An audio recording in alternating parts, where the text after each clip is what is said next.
I have been knitting for about 16 years, crocheting for 14, and this is what I've learnt during that time.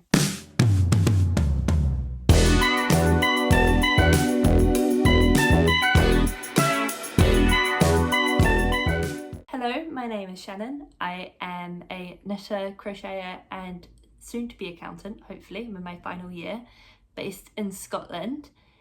If you are new here, welcome. If not, thank you for coming back. I hope you enjoyed today's video. Today we're going to be looking at what I have learnt over 1.5 decades of fibre arts. I'm going to do this as like a knit and chat. So I have my merino shawl here, including all the yarn that's attached to it, that I'm going to knit on while I chat to you for a little bit. So grab whatever project you're working on right now, grab yourself a drink, and let's have a chat. I will be glancing over occasionally because I have put some notes on my laptop. I would love to say that I could just go completely unscripted, but my memory is just not that good.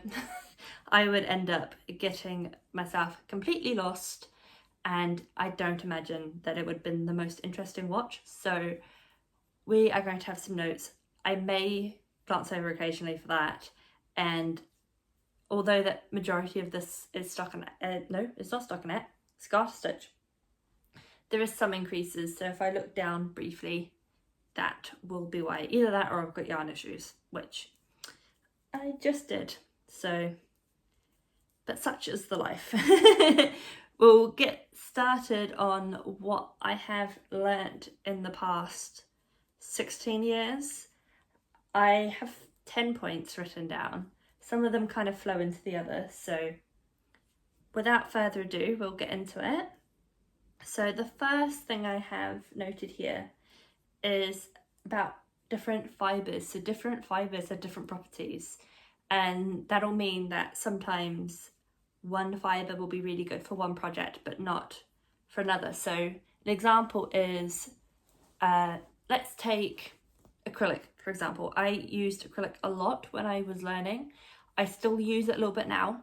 I don't use it as much just because I tend to wear, I tend to make wearables, and I personally prefer natural fibres when I'm making things for me to wear. But I do use acrylic still. There's found some really nice ones. And acrylic is great because a lot of acrylic is machine washable. So if I'm ever making anything for children, babies, if I'm making toys, I tend to use acrylic yarn. However, it's not very breathable. So if I was to take a purely acrylic yarn and make a summer top and then wear it in the middle of a heat wave, I might find that a lot less comfortable than if I was using something like cotton. And again, cotton and wool and natural fibres have their pros and cons as well. So cotton is great. It tends to be, I don't know if it's hypoallergenic, I'll need to check that. But it can grow a lot, it can stretch a lot as you wear or use it. Depending on the type of cotton that you have, it can also feel quite hard when you're working with it. So yeah, different fibres have pros and cons, and sometimes one fibre might be better for one project than another. That doesn't mean that one fibre is necessarily superior to others, just that depending on the project you're making, who you're making it for, and what the purpose is, some fibres might be better than others. And kind of following on from that is that different fibres block and should be blocked differently. So I'm just going to do an increase here. My stitch marker also got caught, so yeah, fun times. But yes, so I didn't really know much about blocking when I first started. And I mean, for years, I would say I didn't know about blocking. And then I found out about it, that you should be doing it. and I mostly heard about wet blocking, which is probably, I would say, most common. However, it does not work for everything. So acrylic, for example, will not wet block. I think, if I remember correctly, it needs to be steam blocked. However, I didn't know that, so I would just block my acrylic projects as if the same way that I would block, say, my wool, cotton, other natural fibres, and couldn't understand why it was different. Yeah. I mean, you can wash acrylic as you would wool and other things like that, but as far as blocking goes, the blocking process is different. It also, as well, like when it comes to blocking items, certain fibres will react differently to the blocking process. So cotton, for example, is known to grow quite a bit during blocking, whereas, say, a non-superwash wool might bounce back quite a bit rather than stretching. So, I mean, it will mostly grow a little bit as stitches relax, but it won't be, like how a cotton grows after blocking. So, I've put here, non-makers are not going to notice if you put in an extra increase to reach your stitch count.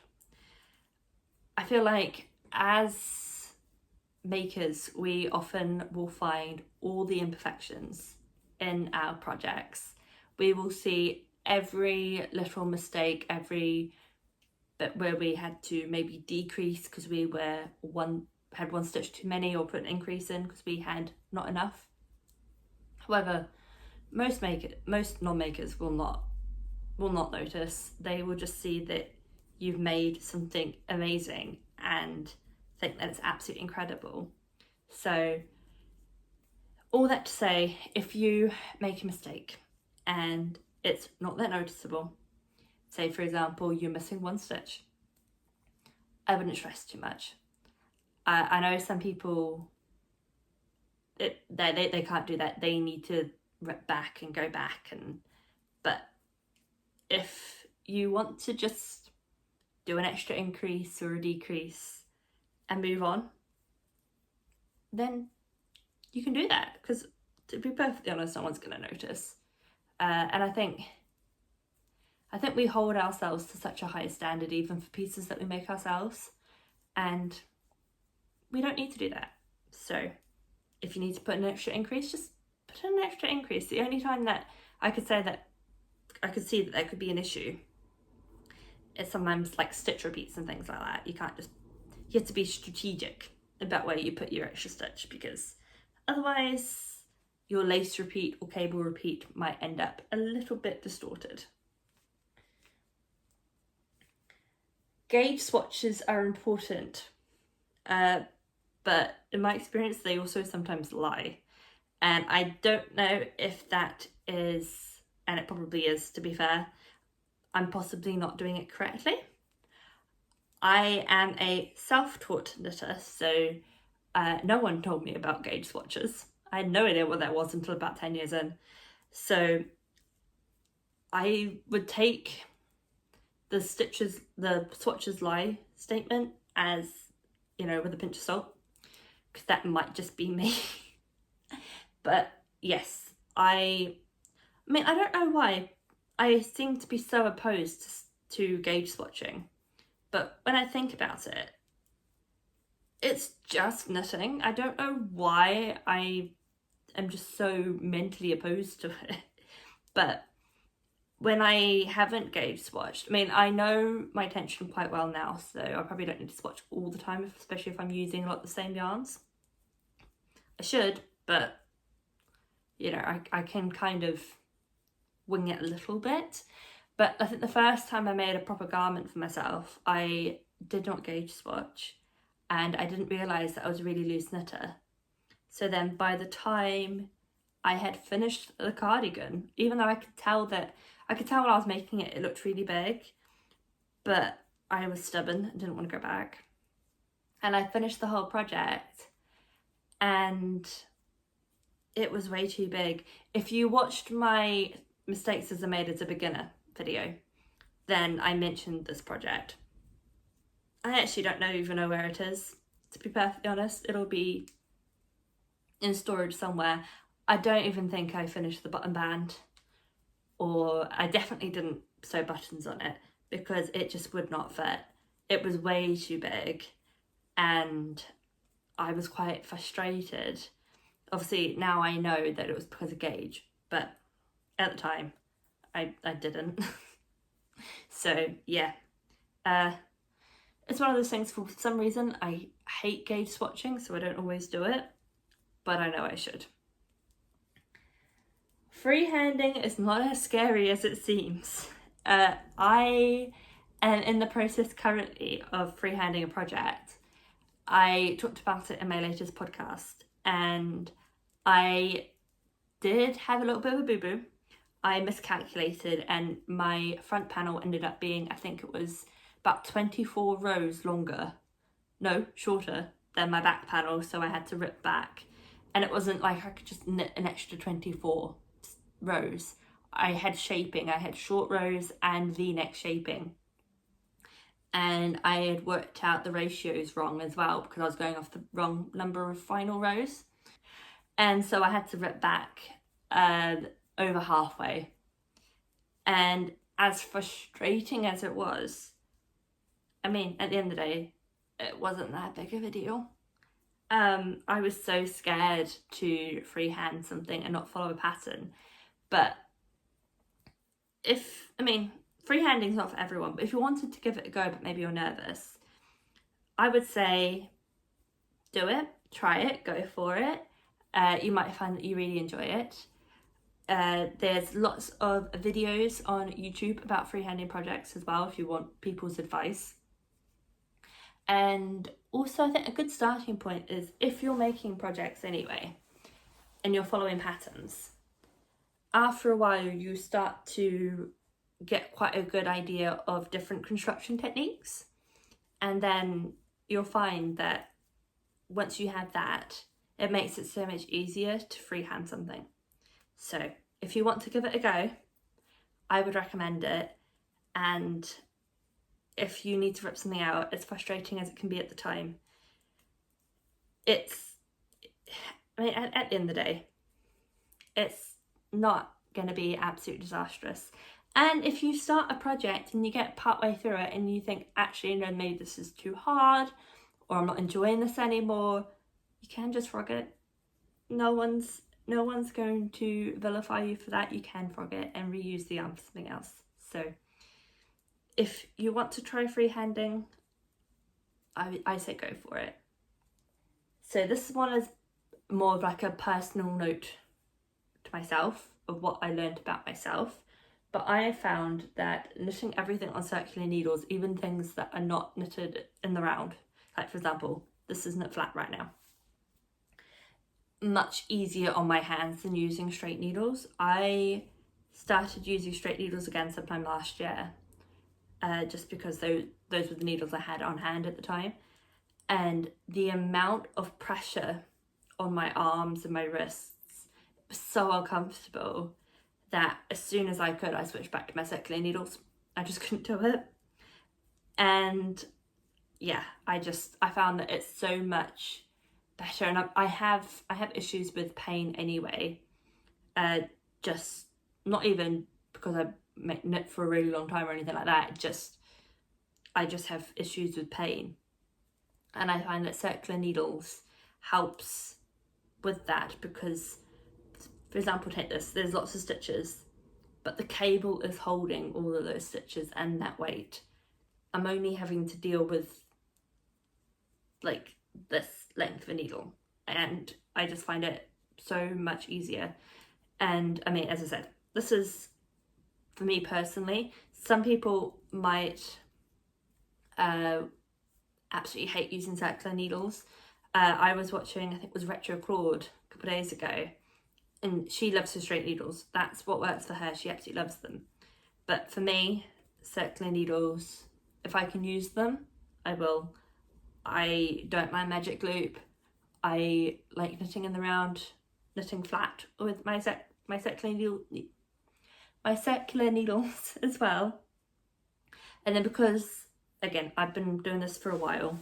I did invest in a circular needle set. These needles I'm using right now are the Liquor Indigos, and I love them, and I now very rarely have to buy individual needles.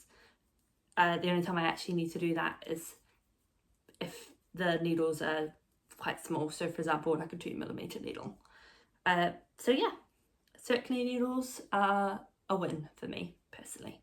Knitting doesn't have to be an expensive hobby, and I think especially when you first start you can get overwhelmed by everything that's available. I mean, for example, I'm using hand-dyed yarn right now, and hand-dyed yarn is expensive, but you don't have to use hand-dyed yarn. Or if you want to, but it's maybe a little bit out of your budget, check secondhand places. The only thing with secondhand is you might need to check for any moth damage, because sometimes it's been in people's stash for years, and sometimes it's just good to check.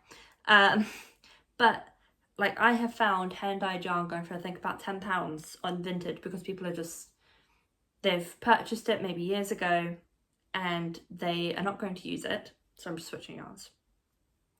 They're not going to use it, and so they just want to get rid of it. So they will sell it for much less than what you would pay if you were getting it brand new. Knitting patterns, there are lots of lovely paid patterns out there, and I do love my paid patterns that I buy.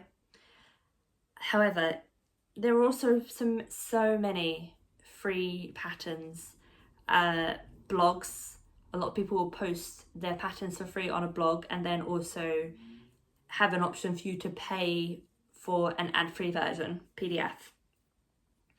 So you can, there's a lot of paid patterns that you can actually, the designer will put on their blog with ads for free. Again, charity shops, knitting books and charity shops, online resources. I think there's, can't remember the name of the website, but any vintage patterns that don't have copyright in place anymore can be uploaded there for free, and they are great to access as well. The only thing with vintage patterns is size range isn't very big, so I would keep that in mind. But again, there's lots of blogs, and sometimes people will also, designers will put out one, maybe a couple of their patterns for free. So there's that. There's sales. Designers will do sales. Yarn companies will do sales. They mentioned charity shops, so books in charity shops, yarn. Local library will sometimes have knitting and crochet related books that you can check out for say a month, and you can look through. If you find a pattern that you want to knit, you can knit it and then take the book back to the library, and you didn't have to pay for that. You got to knit that pattern. Obviously don't photocopy, yeah, but you still got to be able to knit the object, and you can keep the object, but you didn't have to buy the book. You could just borrow the book from your local library. So all of that to say, that feels very rambly. All of that to say, this can be a hobby that can be as expensive as you want to make it. If you are maybe a student, maybe you're just learning, maybe you, for whatever reason, like for example, I've just started a new job. I was unemployed for about 4 months due to medical reasons, and I was struggling to find a job that I could actually do around the limitations that I now have.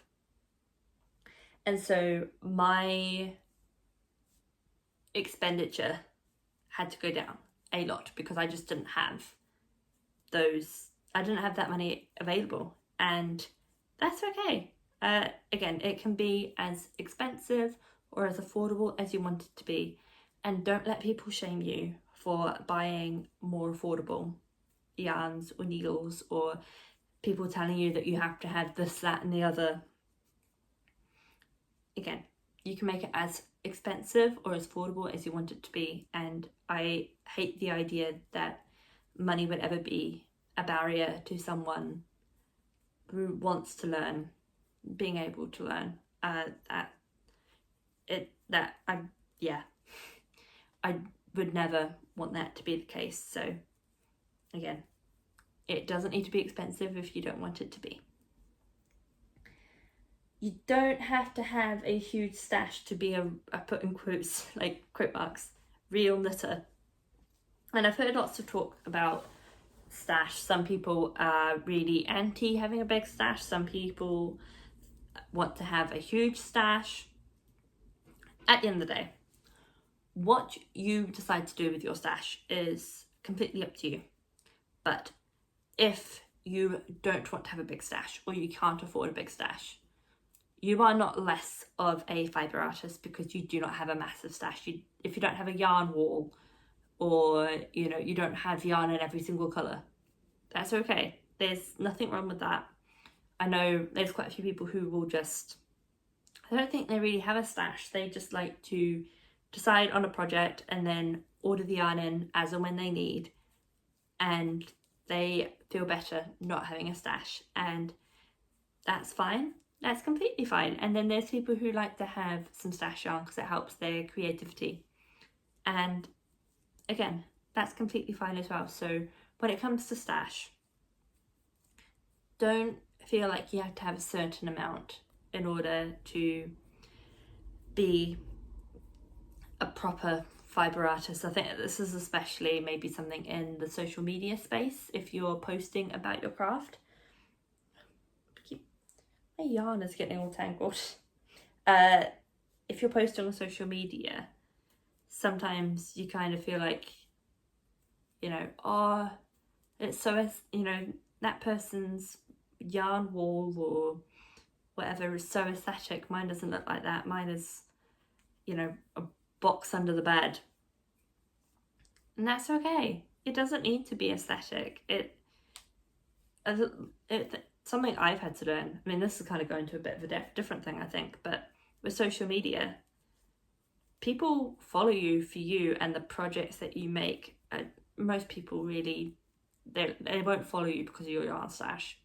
So some people might, but for the most part, they want to see what you make and they want to learn about you and your creative process. So please don't feel like you have to have a certain amount of yarn and stash in order to be serious about the hobby. You don't need to. You can have a stash if you want, but you don't need to. Coming towards the end, we've got 2 more. So number 9, stitch markers will become your best friend, as will lifelines. I use stitch markers all the time. I have stitch markers on this project, marking the spine of my shawl. I use stitch markers, for example, like this, and as it's written in the pattern. I will use stitch markers if I need to cast on a very large amount of stitches. I will separate maybe every 10, 20, 50 stitches with a stitch marker, so that if I lose count, it's a lot quicker to recount 200 odd stitches than if I didn't use the stitch markers. And as far as lifelines are concerned, my self-drafted project, I put in a lifeline just before I did the shaping because I was nervous I was going to do it wrong. And I was hoping I wouldn't need it, but just in case, I put in a lifeline. And oh my gosh, I am so thankful for that, because then that meant I could just take my needles out, rip back to where that lifeline was, and then just start knitting the correct ratios. And it just made it so much easier, and I think took so much pressure off myself. If you do not know what a lifeline is where you put, say, a thread or a strand of yarn through your stitches, so that if you need to take your stitches off the needles and rip back, when you get to that point, the stitches won't unravel any further. And it just, it saved me so many times. I probably should use Lifelines more than I do, but yes, stitch markers will help you a lot, and so will Lifelines. Especially, again, if I'd say if you're freehanding anything, if you're learning a new topic, my uni brain is on apparently, a new technique, it means it just takes pressure off yourself. If you make a mistake, it's so much easier to rip back. So yeah, stitch markers, Lifelines. The last one I've put is, this is a hobby and it should be fun. It doesn't need to be that serious. I think that, again, in the social media space, there's lots of talk about how fast or slow people knit, what projects they make, you know, whether something was over popular and, you know, why is everyone making this, or why are people making that? And at the end of the day, everyone's going to have their decisions. You're not going to like everything, every project that's out there. There's been patterns I've seen that I'm like, yeah, personally, not my vibe. But at the end of the day, you should make what you want to make, regardless of what other people think. That is irrelevant. And it should be what you want it to be. If you want to just make like soft toys, then make soft toys. Don't feel like you need to make a cardigan if you don't want to.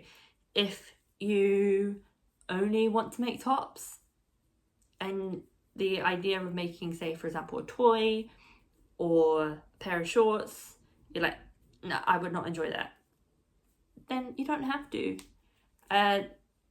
Make what you want to make, and make it at the pace that you want to make.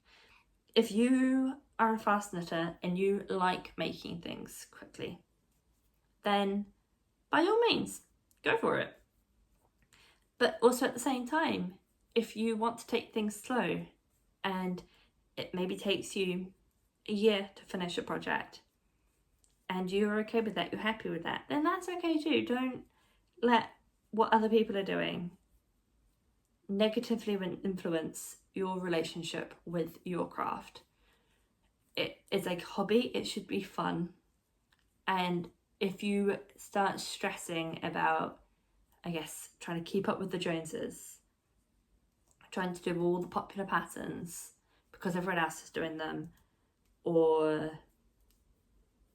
you know, trying to pump out projects fast enough so that you have something to talk about, you're going to lose all joy. So please be kind to yourself and make what you want to make at the pace you want to make it.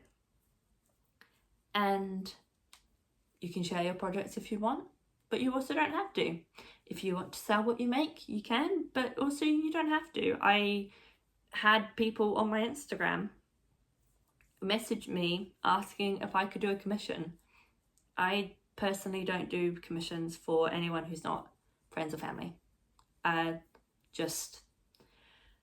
think it would take the joy out of it for me, so I don't do that. But I know some people who absolutely love doing commissions. At the end of the day, again, it is not that serious. Do your craft how you want to. It doesn't need to be perfect. You don't need to meet a quota in order to be, you know, a real crafter or anything like that. And regardless of how you like to make and do your craft, don't let other people dictate how that should be. The only person that should be dictating that is you. Because at the end of the day, it is your hobby and you get to decide what you do with it. So that is the end of everything that I have learnt in the past 16 years. What have you learnt, whether it be lessons, takeaways, reminders for yourself, things that you like, things that you don't like. What have you learnt throughout your journey? I would love to know. Drop them in the comments and we'll have a chat. I hope you enjoyed today's knit and chat. I am quite enjoying just sitting here chatting. It's like chatting to a friend. So I think I might do some more of these knit and chats at some point in the future. I could not get that stitched for some reason. So if you also enjoyed this format of a knit and chat, let me know. And if there's anything that you would love to have a chat about and would like me to do a knit and chat about, let me know, because I'm always looking for ideas. So thank you for joining me today.